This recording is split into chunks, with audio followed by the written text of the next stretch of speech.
he was a king who ruled the Holy Land, but was completely despised by his own people. We're talking about a tyrant whose brutality was so legendary, it was actually seen as something that was prophesied.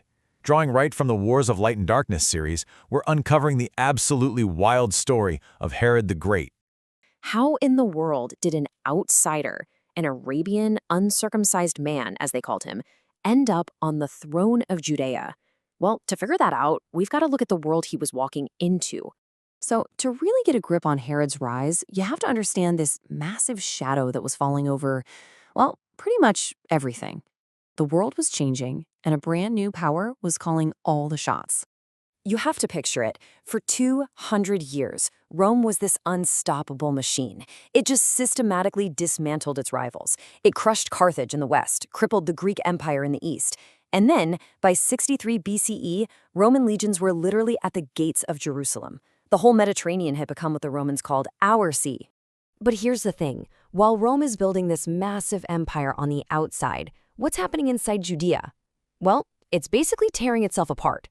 And that internal chaos, it created the perfect opening for an outside power to just step right in. The Hasmonian dynasty, which began with the legendary Maccabees fighting to preserve their entire culture, had just rotted from the inside out. That original religious fire was gone. Their descendants were now just caught up in this brutal civil war for power, leaving the door wide open for a power like Rome to come in and fill that vacuum.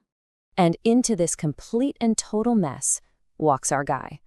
An ambitious, ruthless, and incredibly clever outsider who saw this chaos not as a problem, but as a ladder. And here he is, Herod. Now, the key thing to remember about him is that he was a total outsider. He wasn't from the Jewish royal or priestly lines at all. He was an Idumean. But his father, Antipater, was a master political player who saw the Hasmonian civil war and knew exactly what to do.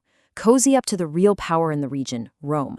So 47 BCE hits, and the Romans pay the family back for their loyalty. They make Herod the governor of Galilee, and he does not waste a second. The first thing he does is hunt down and kill a popular resistance leader named Hezekias.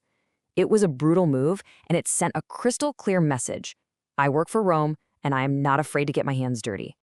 Okay, so now he's got Rome in his corner. The path to the throne is right there in front of him, but it was not going to be a peaceful walk. He was going to have to carve that path out for himself with a sword. So, to really get a handle on the man, we first have to understand the world that made him. And honestly, it was a kingdom that was just tearing itself apart at the seams. Okay, so picture this. The ruling dynasty, the Hasmonians, was basically crippled by its own ambition. You've got two brothers locked in this bitter civil war for the throne, and all this internal fighting created a massive power vacuum. And who steps into that chaos? Well, Rome, of course. Their general, Pompey, didn't show up to mediate. He came to conquer. And that move right there set the perfect stage for a total outsider to come in and claim the ultimate prize. And, this wasn't just seen as some political takeover. As the Wars of Light and Darkness points out, texts from that time, like the Psalms of Solomon, saw Pompey's conquest as something more, like a divine judgment, a punishment from God against these corrupt Hasmonian rulers who had totally lost their way. And it's right into this chaotic mix of divine judgment and raw Roman power that the central figure of our story steps in, Herod, an outsider who would leverage every bit of this chaos to seize the throne for himself.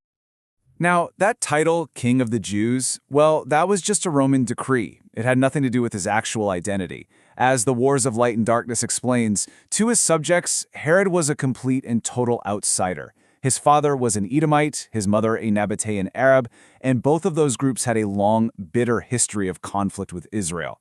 So to many, he was just some foreign pagan with absolutely no legitimate claim to the throne of David. And yeah, Herod's actions only made things worse. He was constantly violating Jewish law. He built temples to Roman gods, he staged nude gladiator games in Jerusalem, and get this, he put a golden Roman eagle on the gate of the Jewish temple itself. On the one hand, he's undertaking this massive, magnificent project to rebuild the Jewish temple. But at the same time, he's filling the Holy Land with symbols of Roman power and pagan gods. Imagine seeing a giant golden eagle, the symbol of your oppressor, slapped right onto the gate of your most sacred building. These weren't just buildings to his subjects. They were deep, deep insults to their faith. The ultimate insult? All of this was funded by squeezing heavy taxes out of the very people whose faith he was desecrating. So, to hold on to his illegitimate rule, Herod had to fight a war on two fronts, against two very different and deeply opposed Jewish factions. It was a real balancing act. On one side, you had the political establishment, the Hasmonians. They were the royal and priestly family, and they saw Herod as nothing more than a thief who had stolen their throne. But then, on the other side, you had the Zealots. These were religious purists who believed God was their only king, and they saw Herod as this blasphemous puppet of the pagan Roman Empire. The first-century historian Josephus, who was actually a Hasmonian descendant himself, definitely had a bias. He just dismissed the Zealots with contempt, calling them nothing more than a nest of robbers. But were they really?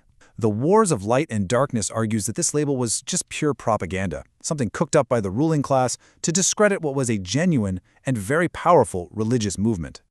According to the source, these guys weren't criminals at all, not even close. They were incredibly zealous defenders of the faith, pious Hasmonian Essenes who truly believed they were living in the final generation. They thought the apocalyptic, appointed time for a holy war against evil was happening right then and there. And in their eyes, both Herod and the corrupt Hasmonians were illegitimate. They called them antichrists. They were desperately waiting for a true Messiah to come and just destroy them all and restore righteousness. So to get rid of the political threat from the Hasmonians, Herod didn't just beat them on the battlefield. No, he came up with this ruthless, systematic plan to destroy their entire family, from the inside out. It was a masterclass in brutality. First, he marries the Hasmonian princess Mariamne, basically a Trojan horse to get a tie to the royal line. Then, he just systematically eliminates every single legitimate heir. He had her 18-year-old brother drowned.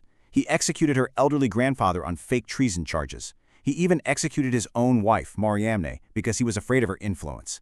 And then years later, he finished the job by killing the last Hasmonian heirs, his own two sons. He created this incredibly tense, supercharged atmosphere where a lot of people felt like they were literally living through the end of the world. An apocalyptic text from that exact era, which is cited in the source, seems to prophesize this exact brutal campaign. This quote here, "He will kill both old and young, showing mercy to none," it just highlights the sheer terror of his reign and how people living through it must have felt. He wasn't just seen as some foreign tyrant. For many, he was the literal Antichrist. Now, that doesn't mean what we might think of today. Back then, it meant an anti-anointed one. He was a usurper, sitting on thrones that were reserved by God for the house of King David and the high priest Zadok.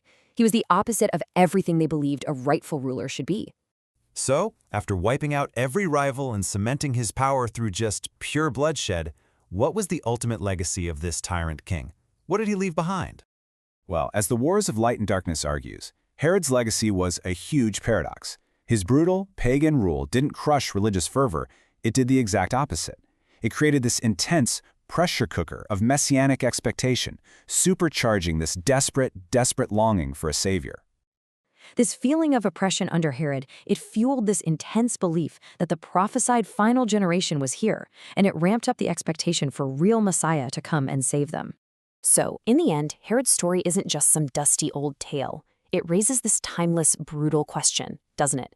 What happens when a nation's most sacred traditions smash head-on into a powerful new world order? It's a collision of faith, ambition, and empire that didn't just define his generation, it lit the fuse for everything that was about to come next. And that leaves us with one final, really provocative thought. By creating such a profound darkness, such a godless kingdom right in the heart of the Holy Land, did this Antichrist king accidentally set the stage for the very Messiah his enemies were so desperately waiting for? Please like and subscribe for more videos like this. For more information or to purchase this full volume, please press on the link in the description.